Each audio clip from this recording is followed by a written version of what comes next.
know what hard life is. I know what having nothing is. So for me, that's why I'm grateful of everything that I've been through in my life, because I know what it feels. Hello, I'm Hansi Parchment. You're watching Talawa TV with Crystal Davis. My Talowers, how are you all? Good afternoon, good evening, possibly good morning. All depends on where you're based in the world. Leon Bailey, from the slums to the Premier League. Reggae Girl dismissed JFF's recent claims. Now you're probably wondering, what claims? Good question. There's been so many that I've lost count. But if you stick around, you will find out. Leon Bailey is here to stay, having signed a contract extension with Premier League club Aston Villa. In a recent interview with Sky Sports, Bailey opened up on growing up in the slums, looking up to Barcelona and Brazil legend Ronaldinho, family and more. Have a listen for yourself. I've always had a ball at my feet. I'd kick everything, anything. Bottles on the street, my shoes, my slippers, I'd kick them all. So I always had something kicking in front of me. When I was younger, I really looked up to Ronaldinho a lot. Yeah. I think he was such a flary type of player. He was very entertaining. He made me really like that way of playing. You know, I'm 100% Jamaican, mate. I came from the slums, you know.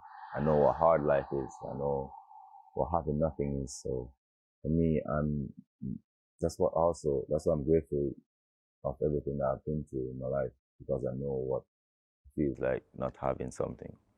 So I'm really grateful for my experience that I've been through in life. Well, you know, we were basically saying if we wanted to become a professional, Jamaica is not the place to be. And he said, I think we should go to Europe, and he just booked some one-way tickets and we went to Europe. We didn't really know where we were going, but somehow we ended up in Austria. And we first went to Red Bull Salzburg, and we were there for a few months. When we arrived in Austria with the snow and all that was the first time I'm actually seeing snow. It was brilliant, mate. Like, we only had one coat, and it wasn't even a winter jacket. It was more so like a sweater. And I remember it was during February time, was freezing. And yeah, the experience, mate, was very, very, very tough. But we really knew what we wanted from the beginning, and we weren't gonna let the weather stop us. I had my dad and my two brothers, but all the rest of my family members was back home in Jamaica. I didn't see them for like four year and a half, and this was when I was 12. I saw them the next time when I was 16. The tug-of-war between the Jamaica Football Federation and the Reggae Girl Senior 2023 World Cup squad is still active. I reached out to a trusted source. Contrary to reports of money being paid, the girls making themselves unavailable. Here's the team side of the dispute. Listen carefully. The request about this international window was sent to players who played in the October and November window, and the 4 college players who played at the World Cup. The rest of the World Cup squad have not been contacted. As you should know, we cannot represent the country unless we are being requested by the JFF. So what they have said is false, and I am not surprised, as they have always tried to paint a bad picture on us instead of just telling the truth.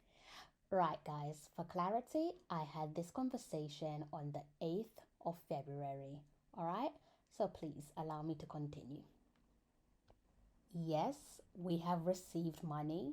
However, some players have received significantly higher than others, which shouldn't be the case because it's one contract. If Pro, who have been representing us since September of last year, have reached out to the JFF via email a few weeks ago, and the JFF have not replied. The conversation ended with the following. We are eager to come and represent the country, as we feel there's an even higher level we can get to after that World Cup experience. But it's disappointing to know that we have worked tremendously hard to get to this point, and as a group, we feel we are being punished for asking and for standing on what we deserve. I'm John Barnes, and you're watching Talawa TV with Crystal Davis.